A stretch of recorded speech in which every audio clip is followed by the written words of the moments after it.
Hey guys, welcome back to Electrical Car Repair Live. Thank you guys for watching and subscribing to the channel. Today will be super helpful video to any of you having a Dodge Charger, guys. And if you want to find the fuse for the adaptive cruise control, stay with us where we'll explain where it's located, how to replace it, how to test it. It's super important to test your fuses to know if that's actually causing your problem. And if your cruise control still does not work, we'll explain what else could cause that. So all that will be covered in this video today.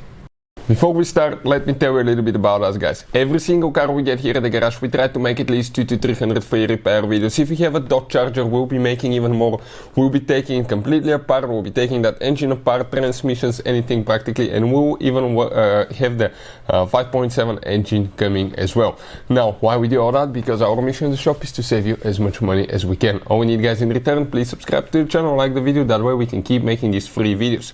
And if you guys need to buy any parts, tools, fuses, replacement parts, relays for a really good price and quick shipping, check out the link in the description of the video below. That's where we get all our tool supplies from, and you can, guys, save a ton of money. So let's start on it now.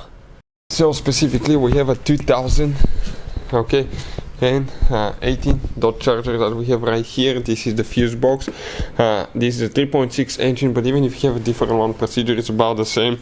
Now, not every car will have the adaptive cruise control, but if you do, I will explain where the fuse is located. We personally do not have that option.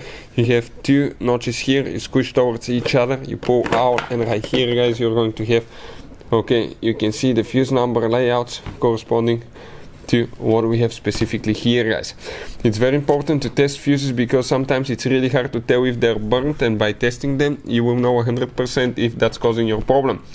We'll put a link to a special video that will teach you how to test fuses and relays in practically just a few minutes, guys.